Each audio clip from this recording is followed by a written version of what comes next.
संपूर्ण महाराष्ट्र में हो रहे नगर निगम चुनाव के मद्देनजर आज बहुचर्चित बुल्ढाना जिले की शेगांव इस नगर परिषद प्रभाग क्रमांक 7 में हम हैं। यहाँ के सभी उम्मीदवार हमारे साथ आज मौजूद है। कुछ जनता यहाँ की मौजूद है, जानने की कोशिश करेंगे यहाँ की क्या समस्या है, चुन के आने के बाद में उम्मीदवार क्या करते हैं। सर्वप्रथम हम चलते हैं कांग्रेस पक्ष की तरफ, क्योंकि यहाँ के वो पुराने उम्मीदवार थे। आज यहाँ पर भी हमारे साथ में किरण बापू देशमुख। हम इनसे जानना चाहेंगे कि आप अगर चुन के आते हैं तो इस वार्ड की समस्याएं कौन सी है और उसे किस तरीके से दूर करेंगे। मैं पिछले 5 साल में इस प्रभाग का नगर सेवक रहा। अभी फिर से भारतीय राष्ट्रीय कांग्रेस पक्ष और भारी बहुजन महासंघ युति की तरफ से यहाँ मैं उम्मीदवार हूँ। मेरे साथ में यहाँ भारी बहुजन महासंघ है। आने वाले चुनाव में मतदाता यदि मुझे वोट दे के चुन के सेवा करने की संधि देते हैं तो इस भाग का सब में बड़ा प्रश्न है स्मशान भूमि का, क्योंकि यहाँ से शमशान भूमि 2 किलोमीटर 2.5 किलोमीटर दूर जाना पड़ता। यहाँ नजदीक भी शासन ने पीछे जो मैंने आंदोलन किया उसके माध्यम से जगह खरीदी हो चुकी। आने वाले 5 साल में शमशान भूमि बना देना ये बड़ा काम रहेगा। एक विदर्भ देखना है, ऐसी शमशान भूमि वहाँ बनाना है। दूसरा कि यहाँ अंडरग्राउंड ड्रेनेज आ चुका 19 करोड़ रुपए का, उस तरह से एक मेरी स्टडी है। उस काम लाने में सबके साथ में मेरा भी उसमें कुछ योगदान रहा है। उस माध्यम से मैं एक अनुभवी हूँ, तो अच्छी तरह से काम करके लोगों को यहाँ सुविधा देना ये सब में बड़ा प्राथमिक कर्तव्य रहेगा। उसके बाद में ये घंटा गाड़ी है, दैनंदिन स्वच्छता है, ये लोगों के सामने होना। यहाँ जो डेंगू का और मलेरिया का तकलीफ होंगी वो हिसाब से लोगों का आरोग्य, स्ट्रीट लाइट की सुविधा जो भी मुझसे बनता वो मैं पूरी नागरिक समस्या छुड़ाने की कोशिश मैं और भारी बहुजन महासंघ के माध्यम से यहाँ करूंगा। यांचे प्रतिद्वंदी जे आहे भारतीय जनता पक्ष, आपण यांना विचारूया की यांनी आतापर्यंत जे म्हटलेलं आहे हे काय खरोखर सत्य आहे का? काय याच्यामध्ये सत्यता अशी आहे की केंद्रात आणि राज्यात आणि आपल्या मतदारसंघात माननीय भारतीय जनता पार्टीची सत्ता आहे आणि संजय भाऊ कुटे यांच्या माध्यमातून बऱ्याच गावात विकास आराखड्याच्या माध्यमातून सर्वच माध्यमातून आपल्या विकासात भर पडत आहे। आणि हे ड्रेनेज जे नाली आहे हे माननीय आमदार संजय कुटे यांच्याच प्रयत्नामुळे झालेली आहे। आणि याच्या पुढेही आम्ही जे बी मला आशीर्वाद रूपी मत दिले तर मी प्रभागाचा विकास जास्तीत जास्त करण्याचा प्रयत्न करेन आणि विकासाचा प्रयत्न करीनच। आणि संजय भाऊ कुटे, माननीय कृषी मंत्री भाऊसाहेब फुंडकर, माननीय भारतीय जनता पार्टीचे सर्व पदाधिकारी माझ्या सोबत आहेत। मी सर्वांच्या याने आपल्या प्रभाग 7चा विकास जास्तीत जास्त करण्याचा प्रयत्न करेन। आणि 5 वर्षात काय झालं हे सर्वांना माहित आहे। सर्वात महत्त्वाचा मुद्दा प्रभाग 7, मी यातला रहिवासी आहे। माझ्या स्वतःच्याही घरासमोर नाली नाही आहे। 5 वर्षात काहीच झालेलं नाही। 5 वर्षात नाली नाही आपल्या प्रभागात। 5 वर्ष दिले असतानाही 5 वर्षात नाली नाही, काहीच झालेलं नाही। त्याच्यामुळे जातीय सलोखा सुद्धा आपल्या याच्यात ठेवणारच आहे। इमानदारीचा प्रश्न आलेला आहे। यांच्यासोबत शिवसेना नेहमी राज्य आणि केंद्रामध्ये सोबत आहे, मात्र इथं काही युती झाली नाही। शिवसेनेची उमेदवार सुद्धा आमच्या सोबत आहे। आपण त्यांनाही विचारूया असं काय झालं होतं की यांना वेगवेगळं इथं उभं राहावं लागलं आहे। हा तो प्रश्न प्रतापराव जाधव आणि भाऊसाहेब देतील, तो आम्ही द्यायला एवढे सक्षम नाहीये। आम्हाला आदेश मिळाला आहे की स्वतंत्र लढायचं आहे। स्वतंत्र लढायला आम्ही तयार आहे। बाळासाहेबांचे सैनिक आहे, स्वतंत्र लढवून आम्ही आहे। आणि कामाचा विषय, ड्रेनचा विषय आहे, हे पुऱ्या जनतेला माहिती आहे कोणी कोणासाठी आंदोलन केलंय आणि कोणी केलं नाहीये। मागच्या वेळी मुश्री साहेबांची गाडी अडवून आम्ही शिवसेनेनं एमएससी चौकामध्ये आंदोलन केलंय। प्रतापराव जाधव यांच्या निधीतून जानवणी अडसणार रस्ता आम्ही खासदार निधीतून नाबार्डमधून 75 लाख रुपयाचा टाकून घेतला आहे। आणि याच्यानंतरही जे आंदोलन झाले सिवरेज लाईनचं हे श्रेय घेण्याचं कोणाचंही काम नाही। विकास आराखडा ही महाराजांची कृपा आहे आणि त्या महाराजांच्या कृपेमुळे हे 22 कोटी रुपये शेगावला आले आणि त्या 22 कोटीमध्ये ड्रेन आणि स्मशानभूमीचा प्रश्न हा मार्गी लागलेला आहे। ह्याचा कोणीही कोणत्याही पक्षानं श्रेय घेऊ नये। आम्ही सुद्धा त्याचं श्रेय घेत नाहीये आणि त्याचं 2 महिन्यामध्ये काम चालू होणार आहे। म्हणजे ते गजानन महाराज नसते तर हा विकास आराखडा आला असता आणि इथे ड्रेन आली नसती 50 वर्षापर्यंत। हा निधी फक्त आणि फक्त महाराजांची कृपा आहे। ठीक आहे, महाराजांची कृपा आहे, ही आपली संत नगरी आहे, ठीक आहे। परंतु याच्यानंतर आपण जाऊया सरळ राष्ट्रवादी पक्षाकडे। हा असा एक प्रभाग आहे की येथे सुद्धा काँग्रेस आणि राष्ट्रवादी तथा भारिप बहुजन महासंघ या पक्षांची युती झालेली आहे। पण इथेही असं दिसून येते की काँग्रेस आणि राष्ट्रवादी अमोरासमोर आहे। यांचेही उमेदवार निवडून आले तर हे आपल्याला काय देतील हा आपण त्यांना विचारूया। आणि हे वेगळे का बरं लढून राहिले उमेदवार दोघं, हाही प्रश्न आपण त्यांना करूया। राजकारणी पक्षा वरच्या लेवलचा विषय आहे तो, त्यामुळे आपण काही बोलू शकतो त्यामध्ये। आम्हाला पण ऑर्डर आली, आपला वार्ड प्रभाग 7 आहे हा सुटलेला राष्ट्रवादीसाठीच, पण बाकी काही राजकारणी घडामोडीमुळे ती वेगळ्या लढाचा विषय आलेला आहे तो। आणि इथं माझे मित्र बोलले दिनेश भाऊ शिंदे, त्यांना योग्य आहे बरोबर बोलणं आहे ते। तिथं गजानन महाराजची कृपा आहे म्हणूनच ते आराखड्याचा विषय आलेला आहे आणि सर्व विषय व्यवस्थित झालेले आहेत सर्वच। आणि राहिला विषय बाकी मागील 5 वर्षाचा विषय, जे मागील 5 वर्ष झाले त्यामध्ये माझ्या घरात समोर पण रोड नाहीये, माझ्या घरासमोर नाली नाहीये ना काही आहे। उमेदवार कोण होता आपल्या इथला? बाकी आणि माझे सर्व अनुभव आहेत। ठीक आहे, आपल्याजवळ काही अपक्ष आहेत. उमेदवार जे होते दिनेश शिंदे हे मागील उमेदवार होते इथं, त्यांच्या म्हणजे सौ होत्या. आणि आपण अपक्षांना विचारण्याचा प्रयत्न करूया की हे जे सांगून राहिले काँग्रेस पक्षाकडून आपल्याला असं सांगण्यात आलं की संपूर्ण कामे झालेली आहेत आणि काही लोकांचे असे आपल्याजवळ आक्षेप येऊन राहिले की त्यांची कामं झालेली नाही आहेत, वार्डामध्ये नाल्या नाहीत, रस्ते नाहीत. हे खरोखर खरं आहे की काय आहे? अपक्ष म्हणून आपला माणूस जे आमच्याजवळ उमेदवार आहेत त्यांनाही विचारूया आपण काय म्हणतात. नमस्कार. मी विकास आराखडा पास झाला, पण आलेल्या नगरसेवकांनी पूर्ण 5 वर्ष फक्त गट तट पात्र अपात्र ह्या फंद्यात पडून प्रभाग 7ला पूर्णपणे दुर्लक्षित केलं. त्यांच्यासाठी जनतेचं महत्व राहिले नाही. नगरसेवक कोण आहे हे जनतेलाही पूर्णपणे माहिती नव्हतं. कोणत्याही नगरसेवकांनी इथं आले नाही, जनतेकडे लक्ष दिलं नाही. या 6 महिन्यात फक्त त्यांचे चेहरे दिसायला लागले. ते मोतीमध्ये ते असतात, लग्नात ते असतात, ते फक्त या 6 महिन्यात. 4.5 वर्ष झाले जनता तडफडून राहिली प्रभाग 7 मधली. कोणी कोणासाठी काहीच करू शकलं नाही. फक्त आपलं सेटलमेंट कुठं होईल हे सर्वांनी पाहिलं. आणि मी उभं राहायचं कारण हे आहे की स्मशानभूमी कधी होईल हे मला मरणापर्यंत होईल की नाही असा विश्वास राहिलेला नाहीये आणि मला ते करून दाखवायचं आहे. प्रत्येक नगरसेवक दरवर्षी म्हणते मी स्मशानभूमी करणार, मला निवडून द्या. स्मशानभूमी होत नाही, आताही होणार नाही. त्यासाठी योग्य व्यक्ती निवडून द्या. राहिला ड्रेनेजचा प्रश्न, तर हे जे ड्रेनेज पास झालं हे विकास आराखड्यातून आलेला निधी आहे. इथल्या नगरसेवकांना काही घेणं देणं नाही प्रभाग 7 मध्ये काय पाहिजे तर निधी तिकडून येतो शासनाकडून आणि मग त्याचा श्रेय लाटायला सर्व असे छाती बघून समोर येतात की माझ्यामुळे झालं हे. निधी हा जनता ठरवणारा यावेळेस निधी हा शासनाकडूनच येत असतो. परंतु कसं आहे की त्याला किती प्रमाणात तुम्ही सक्षम राहता, तुमचा नगरसेवक किती प्रमाणात सक्षम असतो की तो निधी तुमच्या वार्डामध्ये आपण उपयोगात आणा. आमच्यासोबत एक आणखी अपक्ष उमेदवार आहेत, आपण त्यांचीही प्रतिक्रिया जाणूया की तेही काय बोलू शकतात. या वार्डाच्या समस्या काय आहेत, त्या वार्डात निवडून आल्यानंतर ते काय देतील. प्रभाग 7 हा विकास कामापेक्षा गटातटाच्या राजकारणात 4 नगरसेवक असताना सुद्धा स्टे आला. म्हणजे आम्हाला नगरसेवक मिळत होता आणि स्टे गेला की नगरसेवक नव्हता. ह्या कारणामुळे कोणताही विकास झालेला नाही.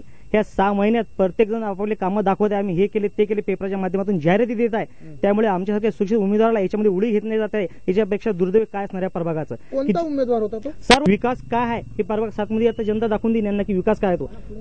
विकासज्ञ आहे, बरोबर आहे. ती शेवटी मतदार राजा आहे, एका दिवसाचा का असे ना, पण शेवटी राजा राजाच आहे. आपण नंतर आणखी विचारण्याचा प्रयत्न करूया. दिनेश शिंदेकडे जाऊया, कारण पुष्कळ असं त्यांच्यावर मारा झालेला आहे पुष्कळ बाकी इतर उमेदवारांकडून की त्यांनी प्रभागमध्ये कामं नाही केलेली आहेत असं सांगून राहिले. आपण त्यांना विचारूया की अशी त्यांनी कोणकोणती कामे केली की त्यांना जनतेनं परत निवडून द्यावं. प्रत्येक ठिकाणचे रोड झाले. तुम्ही स्वतः या रोडवर उभे आहे, हा सुद्धा रोड झालेला आहे. हा रोड नव्हता, हा रोड झालेला आहे. श्रीकांत भाऊ शेळके म्हटले की माझ्या दारात नाली नाही, जाऊन चेक करू शकता, त्यांच्या दारात नाली आहे. आणि सध्या मस्जिदच्या ज्या रोडनं तुम्ही आले, ह्या रोडनं आलेला इकडच्या जाणवी रोडनं, तो सुद्धा रोड हा ह्या 5 वर्षात झालेला आहे. इथला मोठा प्रश्न जो स्मशानभूमीचा आहे, इथून जवळजवळ 3 ते 4 किलोमीटर दूर पायी जावं लागते. याच्याकरता आपण काही पाठवणार झालेला आहे. शासनात चालू करणारे त्याला काम निधी मंजूर झालेला आहे. जागा खरेदी झाली आहे त्याची. मागच्या 3 आठवडे आधी पेपरमध्ये देणाऱ्या नगरसेवकांना दिले सुद्धा आहे. ही जागा खरेदी झाली आहे. एसटीपी प्लॅनसाठी, ते सिवर प्लॅनसाठी जागा लागते. ती जागा 30 गुंठे आणि 41 गुंठा स्मशानभूमीसाठी शासनाने खरेदी केली आहे. तुम्ही पाहायचं असलं तर नगरपालिकेत जाऊन त्याची इन्क्वायरी करू शकतात. आणि ते काम असं समजावं का की तुम्ही निवडून येऊ किंवा न येऊ, ती 100% होईल. होईल होईल 100%. आपण हे वचन देऊन राहिले, 100%. आश्वासन नाही देवाले, वचन देवालो. ते बापू देशमुख काँग्रेस पक्षाचे उमेदवार आहेत, त्यांच्याकडे जाऊया. आपण पाहूया ते जे सांगत होते की ही कामे केली. आपण त्यांच्याकडे काहीतरी नवीन विजन आहे का, इथे काही बाग बगीचे बनवतील का वृद्धांना मुलांना वगैरे खेळण्याकरता, त्यांच्यापासून काहीतरी विचारण्याचा प्रयत्न करूया. स्मशानभूमीचा जो प्रश्न या भागाचा मार्गी लागला, 7/7/2014 ही जी शिखर समितीची माननीय मुख्यमंत्री पृथ्वीराज चव्हाण असताना झाली, त्याच्यामध्ये किरण बापू देशमुख नगरसेवक शेगाव या नावावर 7 कोटी रुपयाचा निधी आहे. मी तुम्हाला पत्र उपलब्ध करून देऊ शकतो. जनतेला भूल दाफा देणं माझं काम नाही, जे करतो तेच सांगतो. 7 कोटी रुपयाचा निधी आहे, त्याच्यात 5 कोटी रुपये ही जागा खरेदी करण्यासाठी दिलेली आहे. आणि ही जागा त्याच्यामध्ये आश्वासनाच्यामुळे मी बोलत नाही, कागदपत्रासहित बोलेल, जनतेच्या समोर कागदपत्र सादर करेल. या माध्यमातून ते काम करण्यात आलं. सिवरेजचा प्रश्न आला, मी सगळ्यांसोबत सांगितलं त्याच्यामध्ये माझा वाटा आहे. आणि जे काम केलेलं आहे आपण, हा जो जानोरी रस्ता आहे, हा हरलारगा कॉन्व्हेंट पर्यंतचा हा रस्ता पूर्वी जिल्हा परिषदकडे होता. जिल्हा परिषदकडून वर्ग करत असताना राज्य शासनाकडे वर्ग झाला. त्याच्यावरचा निधी आणण्याची प्रक्रिया असेल तर प्रत्येकाचे कागदपत्र माझ्याकडे आहेत. आपण जर पूर्वकल्पना दिली असती तर प्रत्येक कागदपत्र आणलं असतं. राहिला अक्सा कॉम्प्लेक्स पासूनचा 43 लाख रुपयाचा रस्ता, हा 43 लाख रुपयाचा नगरपालिकेचा रेकॉर्ड बघून घ्या. सूचित कोणी केलेला रस्ता आणि कोणी करून घेतला, ठेकेदारापासून कोणत्या प्रकारचं काम येताना. जर शासनाचा निधी 1 करोड रुपये जर आला तर प्रत्येक नगरसेवकाला 4 लाख रुपये मिळतात. तीन नगरपालिका निवडणुका पराभूत झालो, 4 मतं 9 मतं अशा मतांनी पराभूत झालो, परंतु कधीही जनसेवा सोडली नाही. जनतेच्या समस्येसाठी प्रत्येकाच्या दारात उभा राहिलो. 5 वर्ष येताना, या 5ही वर्ष सत्तेत असताना एकही पद किरण देशमुखांनी घेतलं नाही. प्रत्येक जनतेच्या समस्या, जो बांधकाम सभापती ज्याला इच्छा व्हायची त्याला करायचो आणि जास्तीत जास्त प्रकारचा निधी हा खेचून आणायचो. माझ्या माध्यमातून जे आंदोलन झाले त्याचा लाभ हा प्रत्येक गावामध्ये होत गेला. एक आरोप करत असताना हे राजकारण राहते, त्या माध्यमातून प्रत्येकाला आपल्या भूमिका समोर घेऊन यावं लागतात. या प्रभागामध्ये सामाजिक बांधिलकी जोपासून खेळीमेळीचं वातावरण करून खेळाडू वृत्तीने सामना समोर जाऊन आपल्याला कामं करायची आहेत. कामाची यादी, माझी केलेली वचनपूर्ती, आज दुपारी माझा वचननामा प्रसिद्ध होत आहे आणि मी केलेल्या कामाची वचनपूर्ती आहे. कुणालाही त्याच्यावर आक्षेप घ्यायचा असेल, चॅलेंज करायचं असेल तर माझ्या वचनपूर्तीला आणि वचननामाला चॅलेंज करून द्यायचा. 32 वर्षाच्या सार्वजनिक जीवनामध्ये 7 आमरण उपोषण किरण देशमुख गावामध्ये. आमरण उपोषण म्हणजे तुम्ही एकटेच नाही ना, हा प्रभागात जो आहे हा प्रभागात संपूर्ण आंदोलनाचा प्रभाग आहे. कारण आपल्यासोबत शिवसेना आहे. केव्हाही काही जर का आंदोलन जास्तीत जास्त दिसून आली तर शिवसेनाही आंदोलन करते. त्याच्यानंतर अपक्ष उमेदवार जे आपला माणूस वयाच्या 5 वर्षापासून ते सुद्धा उपोषणामध्ये सामील होते. आपण त्यांना विचारूया असं त्यांचं काय घराणं होतं की वयाच्या 5 वर्षापासून त्यांना ही उपोषणाची म्हणजे जनतेची सेवा करण्याची ही मिळालेली आहे प्रथा. मी उपोषणाला होतो ते माझी आई, माजी नगरसेविका शशिकलाताई लांदोळकर.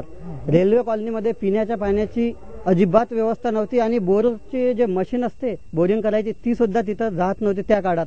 आणि आम्ही, माझ्या आईंनी रेल्वे रुळाखालून पाईपलाईन तिथं घेण्याची परवानगी मिळावी यासाठी ते उपोषण होतं. 5 दिवस उपोषण चाललं होतं आणि मी वयाचा 4.5 वर्षाचा होतो. त्यामुळे आईला सोडून मी कुठे जाऊ शकत नव्हतो. मी पूर्ण दिवस तिथं होतो, रात्रीही दिवसाही तिथंच राहत होतो. त्या काळात मी आईसोबत नगर परिषदमध्ये होणाऱ्या आमसभांना सुद्धा माझी हजेरी राहत होती. आणि तो माझ्या आई वडिलांचा जो जनसेवेचा वसा आहे तोच मला पुढे चालवायचा होता. पण 18 वर्षाच्या आधी नाव येऊ शकलं नाही, जास्त सेवा करू शकलं नाही.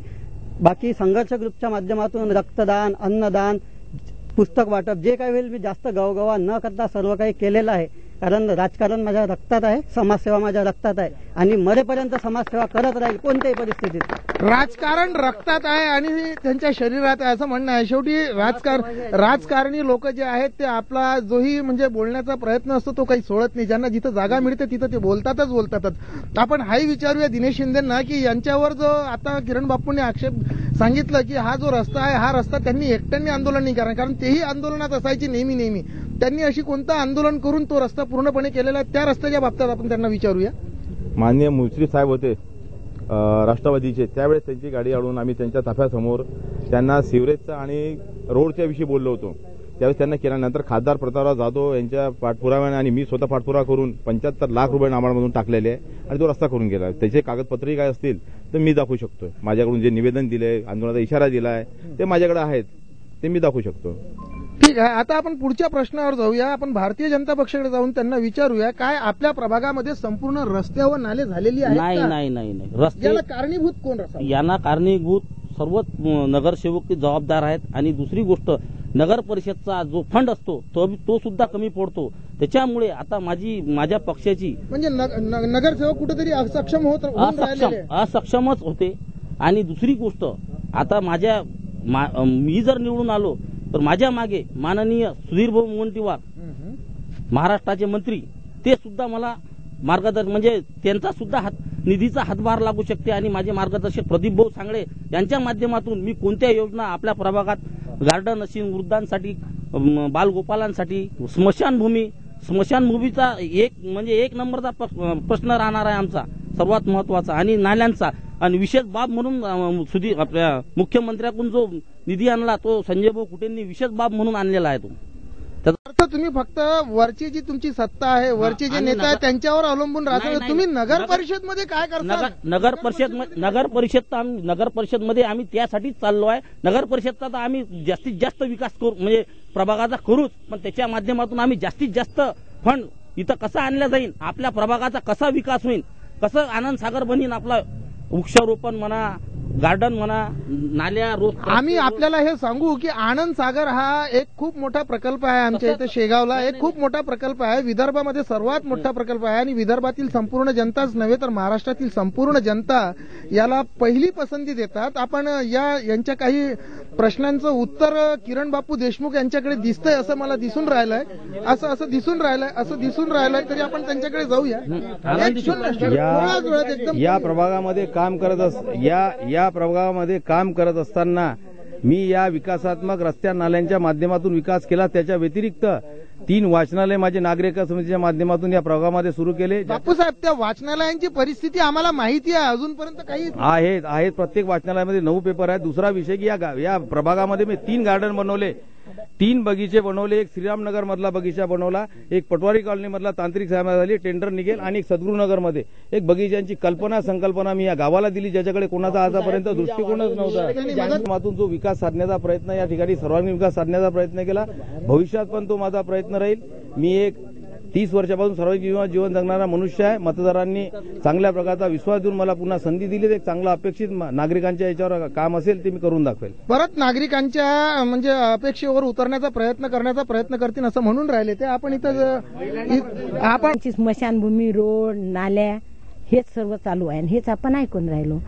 हे नगरसेवकाचं कामच आहे. कारण नगरसेवक जेव्हा निवडून येते तेव्हा त्याला जनतेची काय सेवा करावी लागते त्याचं उल्लंघन नाही करावं लागत. मी बी पद भोगलेली महिला आहे, पण जेव्हा नगरसेवक निवडून येते तेव्हा घरगुती महिला त्यांच्याकडे जाते. नगरसेवकानं कमीत कमी फोनवर शांतवन केलं तरी आम्हाला बरं वाटतं की नाही बा, वार्ड मेंबरनं आपला फोन उचलला. महिलांना वाटते की नाही बाईची पोज आहे, बरं किरण बापू फोन उचलतात, दिनेश भाऊ फोन उचलतात, बरोबर आहे. पण तो नगरसेवक निवडून आल्यावर एक फोन उचलत नाही. घर जवळ आहे म्हणून मी घरी जाते, कारण माझे घरच्या सारखे संबंध या विचारानं ती व्यक्ती घरी मिळत नाही.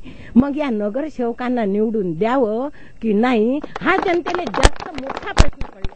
हा एक पाहत असतो की आम्ही सुद्धा जनता दूर, आम्ही सुद्धा काही वेळांना काही नेत्यांना फोन लावतो, पण त्यांची सुद्धा फोन कामाची व्यस्तता असते, असू शकते काही ना काही. काही असो. आपण आणखी जाऊया काहीतरी जनतेमध्ये, आणि काहीतरी इकडे राष्ट्रवादी काँग्रेस पक्षाचे सुद्धा आमच्याजवळ उमेदवार आहेत, त्यांच्याजवळ आपण विचारूया. त्यांना एक प्रश्न आमचा असा राहील की या वार्डामध्ये कचरा गाडी रोज येते का? बीएससी पावडर टाकल्या जाते का? बीएससी पावडर कधी कधी टाकल्या जाते. कचरा गाड्याने अर्धीच येते आणि अर्धीच तिकडे चालली जाते. बाई जे बोलले ते 1 नंबर बरोबर आहे भाऊ. आमच्या नगरामध्ये कुठलाच रोड नाही, नाल्या नाही, काही नाही. रोड केले, फक्त गिट्टी टाकून दिली. आज रोड केला, उद्या मोडला.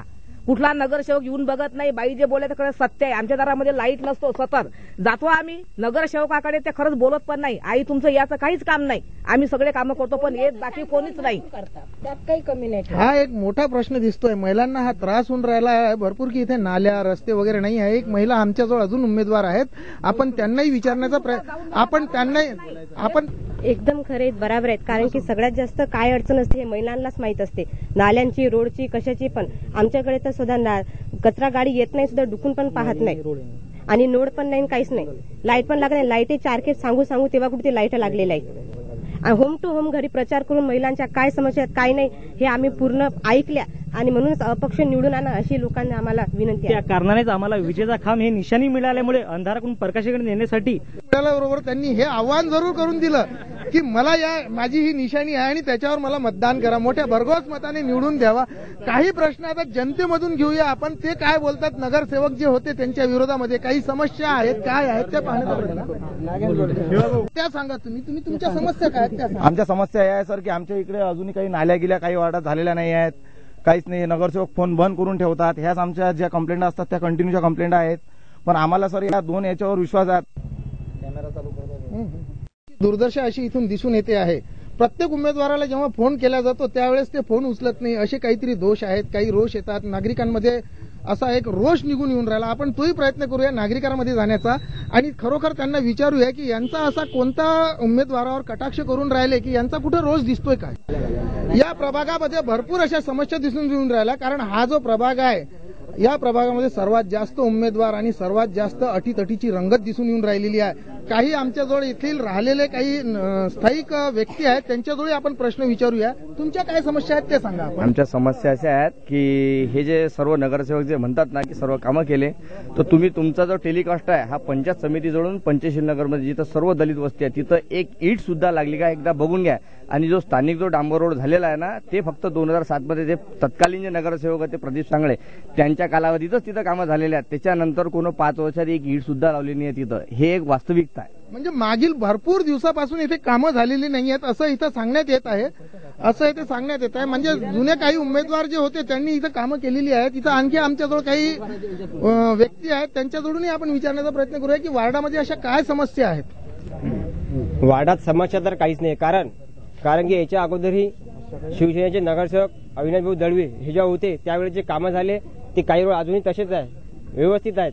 आणि जे कामं आता झालेले आहेत ते फक्त आणि फक्त दिनेश शिंदे यांनी केलेले आहे. कारण की कोणत्याही गल्लीत जाऊन बा रोड आहे, एखादी गल्ली सुटते 5 वर्ष असं काही नाही की पूर्ण रोड झालेच पाहिजे. एखादी गल्ली सुटते, बाकीचे रोड झालेले आहे, नाले आहेत. प्रत्येक वेळेस घंटा गाडी ही नेहमी 10 वाजेच्या आत. माझी नगरसेविका आहेत आपल्याजवळ, त्यांनी हे सांगितलेलंच आहे की हे जी कामं आहेत ही कामं नगरसेवकांचीच आहेत.